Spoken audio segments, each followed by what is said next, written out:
It looked harmless, almost insulting in its simplicity, more like a giant toy glider than the fastest bomber of the war. The wreck lay on a trestle table in a hangar outside Hamburg, surrounded by white-coated German engineers whose faces were lit by floodlights in pure disbelief. The Mosquito had been captured almost intact after an emergency landing, and to the men of the Luftwaffe's technical division, it felt like a very bad British joke. A bomber built of wood? No armor, no rivets, no welded seams, just polished plywood that looked like it belonged on a rich man's yacht, not a battlefield. Dr. Karl-Heinz Henkel, senior analyst and a man who probably measured his toast with a caliper, tapped one panel with his knuckle. The sound came back wrong, hollow, soft, almost organic, like tapping on a coffin or a very expensive violin. Plywood, he said, his tone balancing between irony and nausea, while nervous laughter rippled through the room. They had heard the rumors of a British bomber that could outrun a Messerschmitt and strike Berlin in daylight, but they dismissed it as propaganda until now. Impossible, they whispered, staring at a machine that shouldn't exist according to the laws of German engineering. Outside, rain rattled against the tin roof, but inside, the air stank of resin, sharp, chemical, and sweet, the invisible scent of British heresy. They began to cut into the fuselage, expecting to find hidden steel, but found nothing. No weld lines, no bolts, just layers of wood melting into each other as if the aircraft had been grown in a forest rather than assembled in a factory. When Henkel tried to separate two layers with a chisel, the steel blade snapped clean in half, humiliated by a piece of furniture.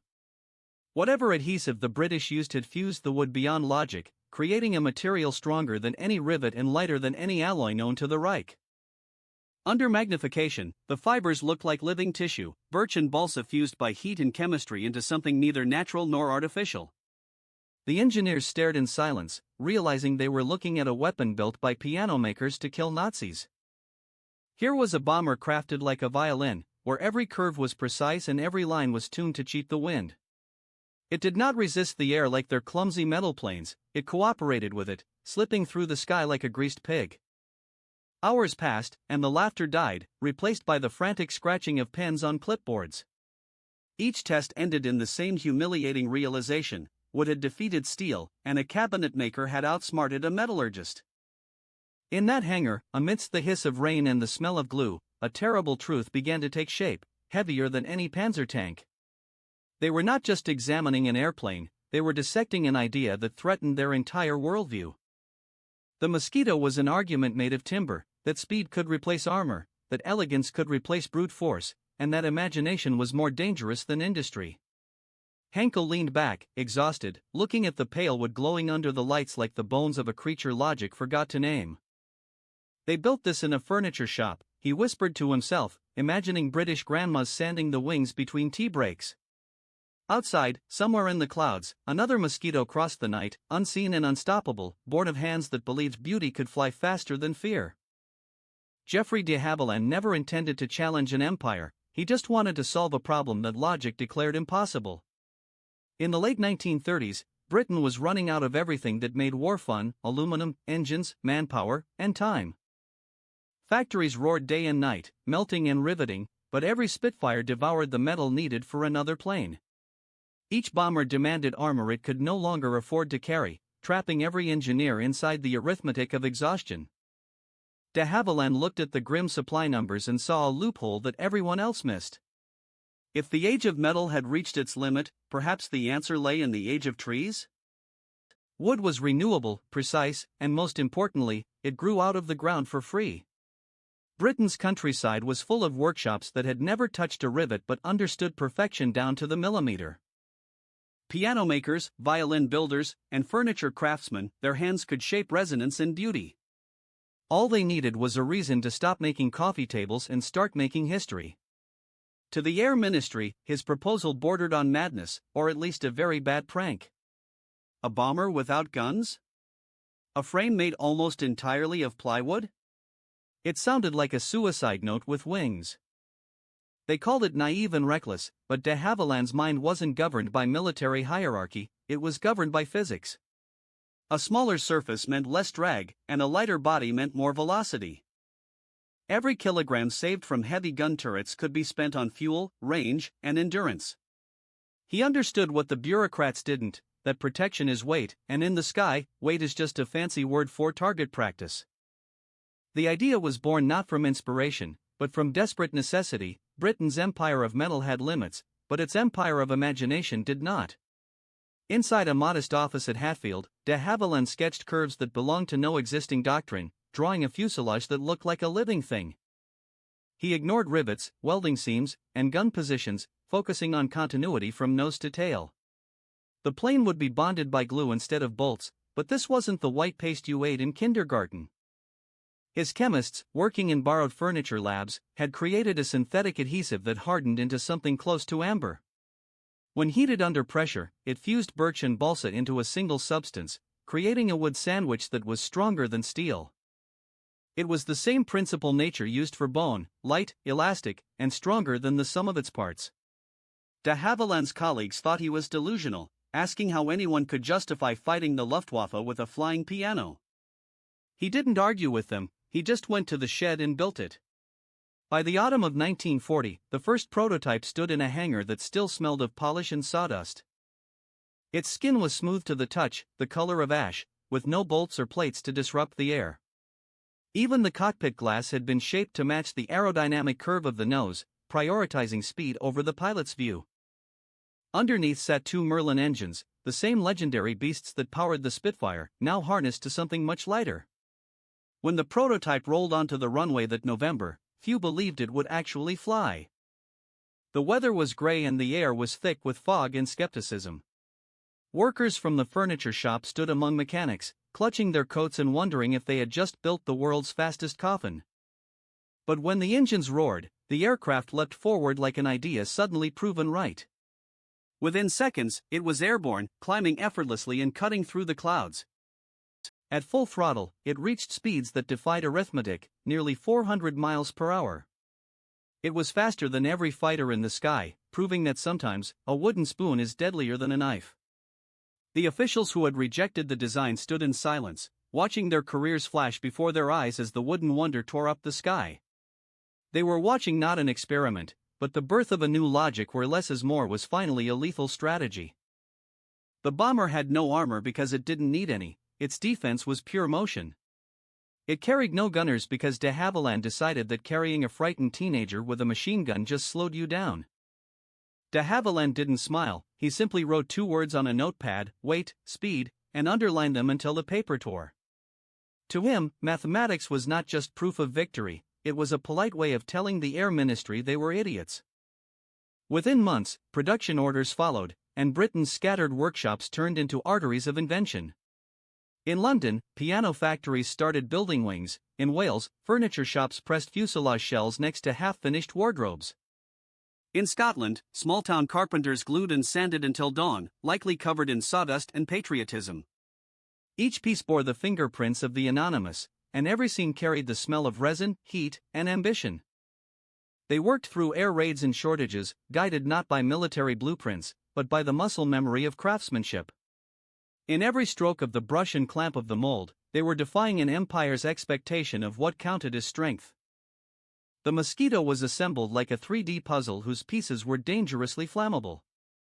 Each fuselage half was pressed in massive concrete molds, then bonded together into a seamless oval that looked more like a canoe than a cockpit. Its wooden skin was smoother than polished metal, and its structure was lighter than logic allowed. The resin lines glowed faintly under factory lamps, looking like the veins of a living creature waiting to wake up.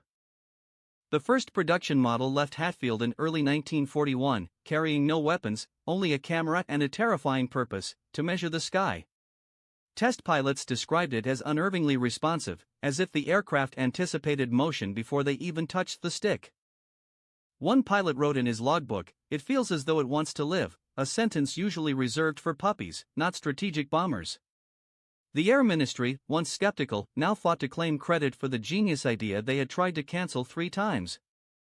Suddenly, the absurd became the essential. What was no longer a sign of weakness, it was the ultimate stealth technology. Factories expanded, and carpenters became soldiers without uniforms, armed with sandpaper instead of rifles. Across the channel, the German command mocked the idea of a wooden bomber until the radar reports began to arrive. Targets appeared on their screens, then vanished too quickly to intercept, like ghosts with high-octane engines. Daylight raids were conducted without losses, and cameras returned from Berlin unscathed, carrying pictures of confused Germans. The Reich's pride in heavy metal began to corrode under the friction of disbelief. De Havilland's heresy had become strategy. The Mosquito blurred the line between a weapon and a work of art. It had no identity but motion, no loyalty but function, and it didn't care about your medals. Behind it stood not an army of engineers, but an ecosystem of craftsmen who usually built cabinets. Every time one lifted off, it carried a paradox, a machine born from scarcity, designed to outrun abundance. The first operational Mosquitoes took flight in the spring of 1941, wearing no armor, no guns, and no visible defiance, just pure, unadulterated speed. Two men sat inside a cockpit of glass and birch, shoulder to shoulder like a couple on a budget roller coaster, carrying the weight of an idea that defied every rule of war. Pilots accustomed to the sluggish crawl of heavy bombers, which flew like bricks with wings, stared at this new machine with deep suspicion. Its skin looked fragile, its curves too smooth, and its body too small to survive the flak storms over Europe, let alone a collision with a determined pigeon. The first flight manuals were almost empty, reading more like a pamphlet than a military document. There were no defensive maneuvers and no instructions for gunners because there were no guns. The only command was simple: if intercepted, run away. To the veterans of aerial combat, it sounded like suicide, or at least a violation of the warrior code. But to the few who understood de Havilland's design, it was a statement of evolution. War would no longer be measured in firepower, but in seconds. Their baptism of fire came on a cold morning in September when No. 105 Squadron took off from RAF Swanton Morley. Their target was the Gestapo headquarters in Oslo, a 3-hour trip across open water, in broad daylight, against the entire German radar network. At 50 feet above the sea, the wooden bombers streaked toward Norway, their engines vibrating through the airframe like restrained fury. From the ground, they didn't look like bombers, they looked like shadows racing their own reflections across the water. German radar caught them too late, or perhaps the operators just thought they were spotting very fast seagulls. By the time the interceptors scrambled, the Mosquitoes had already dropped their cards and were turning for home, leaving the Gestapo to clean up the mess. Every aircraft returned safely, no losses, no damage, just a lot of confused Germans. A bomber had entered enemy airspace in daylight, slapped the Reich in the face, and left unpunished. It wasn't luck, it was mathematics in motion. Each curve of its fuselage shaved microseconds from drag, and each gram of weight saved in armor became acceleration. Its survival wasn't based on faith or prayer, it was based on geometry and the fact that wood doesn't reflect radar very well. When the results reached London, the Air Ministry went from skeptical to obsessive overnight. Suddenly, everyone wanted a wooden plane, reconnaissance units got cameras, and bomb squadrons were refitted to operate by day, turning the furniture bomber into the star of the show. Soon, the Mosquito was everywhere, not by numbers, but by presence. Wherever it appeared, the enemy's logic failed. At high altitude, it outran the Messerschmitts. At low level, it vanished from radar like a ninja in a logging camp. German interceptors scrambled endlessly to chase what they could not catch, burning fuel and morale in equal measure. By early 1942, a new rhythm emerged in the war, the sound of twin Merlin engines howling across Europe at 400 miles per hour. It was a machine so fast it seemed to exist half a second ahead of reality. The pilots stopped thinking of themselves as bombers and began to think like navigators of time, realizing that altitude was no longer safety, speed was the only religion that mattered. They flew as though death simply couldn't keep up with them, skimming the channel beneath radar beams. The Germans called it the Devil of Wood, which sounds like a bad horror movie title, but they were genuinely terrified. When Hermann Göring, the head of the Luftwaffe, heard about it, he reportedly exploded in a rage that shook his many chins. "I turn green with envy when I see those wooden aircraft," he shouted. "The British can afford to lose pilots, but they don't because we can't catch the bloody things." The Mosquito was never a single machine, it was a network, a living system stretching from London's piano workshops to Welsh furniture mills. Its secret wasn't the airframe, but the invisible web that built it, which was incredibly annoying for the Germans because you can't bomb a web. While Germany built its air force in massive, centralized factories, perfect targets for a bombing run, Britain built the Mosquito in chaos. Each small shop became a cell, forming a nervous system of invention that no map could capture, effectively hiding the war effort in plain sight. Inside those workshops, war didn't look like war. There were no uniforms or marching orders, only the hum of presses and the smell of sweat. The men and women working there weren't soldiers, but their precision was a discipline no drill sergeant could scream into existence. Birch and balsa arrived by rail, labeled not by part number, but by purpose, strength, flexibility, and "don't drop this." Craftsmen didn't read manuals, they read the grain of the wood, measuring by eye because their eyes were better than any industrial gauge. On long benches, they spread adhesive like surgeons, using a synthetic glue that hardened into something stronger than the wood itself. This process, born in furniture design, became a language of war called laminated monocoque construction. That phrase sounds highly technical, but it basically meant the entire aircraft was one continuous hollow shell, like a chocolate Easter egg made of timber. There were no bolts or rivets to rattle loose, it was a single piece of wood that flew like a living muscle. In most bombers, the internal frame carried the load, but in the Mosquito, the skin did the heavy lifting. Every curve of the fuselage bore tension equally, allowing the air to cling to it rather than fight against it. Steel resists stress until it snaps, but wood negotiates with it. The Mosquito was built to bend, not to endure. In turbulent air, it flexed like a fish, maintaining lift where metal wings would have fluttered or cracked.